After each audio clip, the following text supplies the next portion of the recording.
Hi, I'm Michelle Vernay Hyatt of Sew on the Go. Thank you for joining me for Tutorial Tuesday. I'm going to run this 8-part series over the next 8 Tuesdays. Today I'm going to start with part 1. I've chosen a pattern to do a free class with. Now, I'm on the fence with whether or not I would like to do online paid classes. So I'm going to offer you a free paid class over the next 8 weeks to see if I'm any good at it and if it's something that I want to explore. So I've selected my bloom pattern to do this free class. This is one of my patterns. It comes together easily with the V-block, Studio 180 V-block, and the Studio 180 square squared. So you'll get to learn all about color and also how to use the tools and put together this fabulous quilt that's a great stash buster. My pattern has 3 sizes. It has a throw, a double, and a queen. Now, all 3 sizes are made with the same number of blocks. So when you're talking about different size blocks, you can get away with some different size prints, which we're going to talk about in your fabric selection. But first, I wanted to talk to you about my series. So the 8-part series is going to be offered online over the next couple of Tuesdays. Today, we're going to talk about picking out your fabric, the best color plan for you and for your quilt, pulling from your stash, how to augment your stash maybe with a couple purchases. And then next week, we're going to talk about how to prepare your fabric for cutting, and then some good cutting skills. I'm going to take you through doing your sub-cutting for your V-blocks and your sub-cuttings for your large square squares. So I hope you'll tune in for next Tuesday.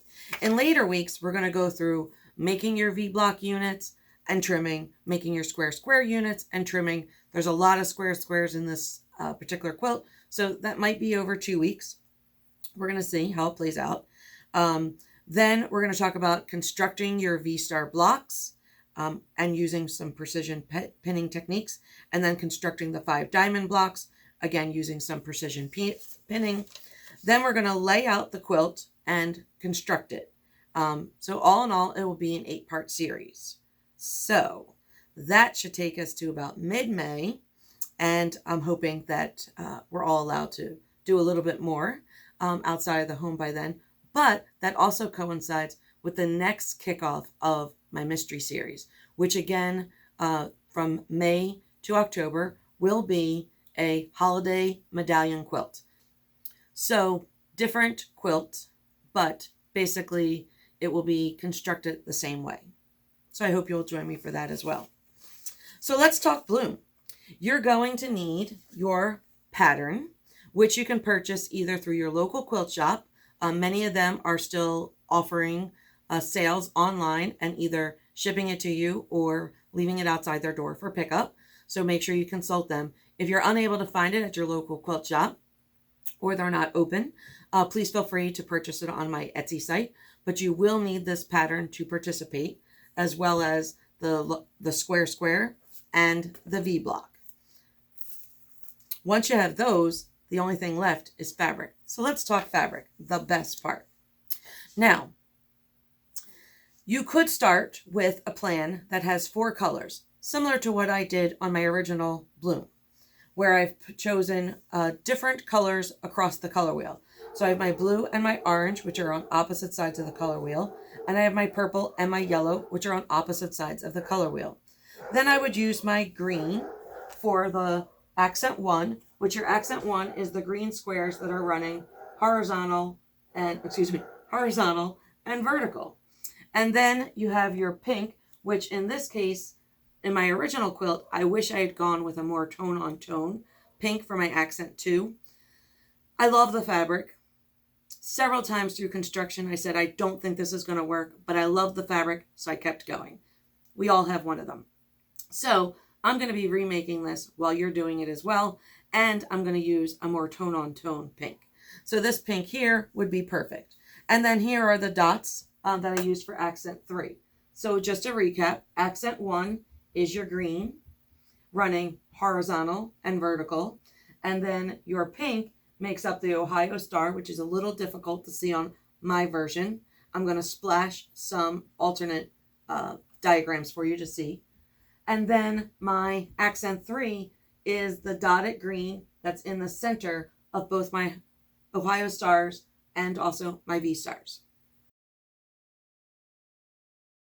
All right, so this plan would be very, very similar. I could also look at substituting the pink for the blue. The one thing you do want to be careful about is once you've chosen your assorted brights, you really want to have your accents not be those colors. Or you could select your accents 1, 2, and 3, and then determine your assorted brights. You're going to need 8 of them.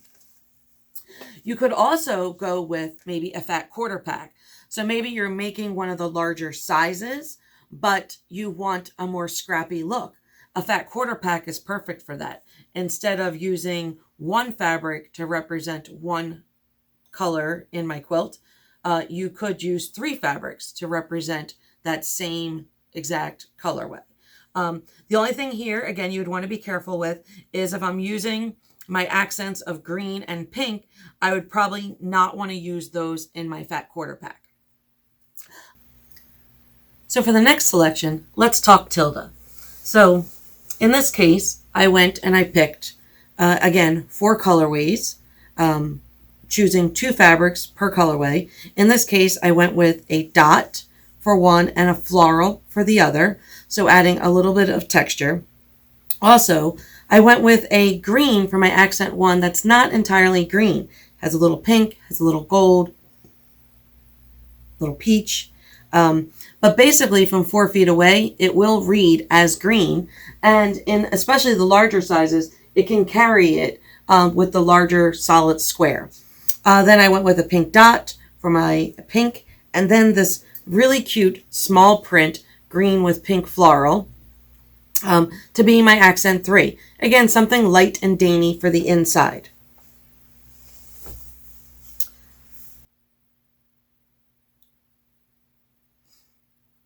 This fabric is really old.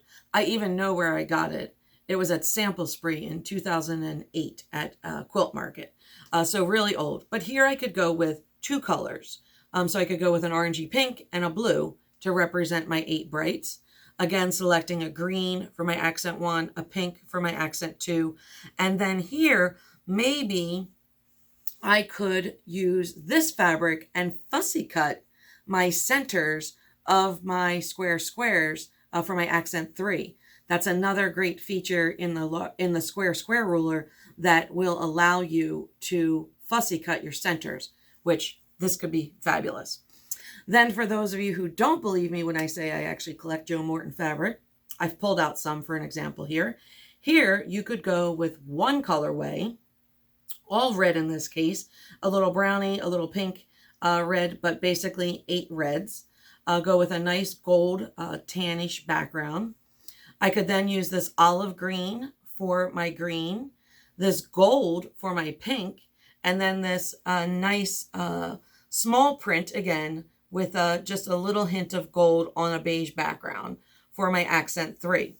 If I wanted to, I could switch out the green and maybe use a blue instead, which would really make the red and the gold pop, creating a triadic color plan.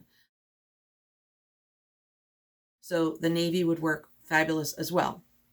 Then this is some really, really old fabric. I actually think I may have purchased some of this fabric back when I lived in Chicago. So we're talking pre-05. So really, really old. So I pulled out an assortment, and these all were not in the same fat quarter pack. They just were in my light blue bin. And I pulled 8 fabrics. Now maybe one of these, maybe this one, kind of jumps out at me and I'm not too thrilled with it. It could stay and add a little texture and variation to the stars, or maybe this is one that I'm going to replace. So now we're talking augmenting some of my stash. So I was able to pull 7 colors from my stash, 7 fat quarters, but I need to replace 1. So maybe I go shopping for that one. Also, instead of using the green, I could use yellow for my accent 1.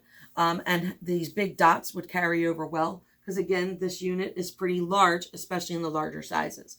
I could go back to the pink as my accent 2, and again, playing on the dots. I often, when I use one set of dots, I like to use another set of dots. And then more pattern. Let's go with a check for our accent 3 and put that inside of all of our blocks. A nice light blue check. Now I could make this a little bit more dramatic by going with a darker pink, and it would add some brightness to the quilt.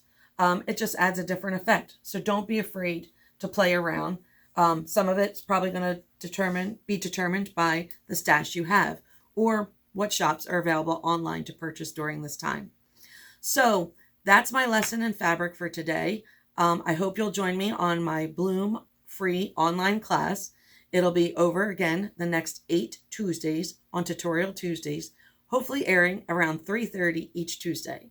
So again, I'm Michelle Renee Hyatt of Sew on the Go. You can follow me at sewonthego.net. You can sign up for my email newsletter, link to my blog, link to my Facebook. I'm always doing something fun, so I hope you will join me.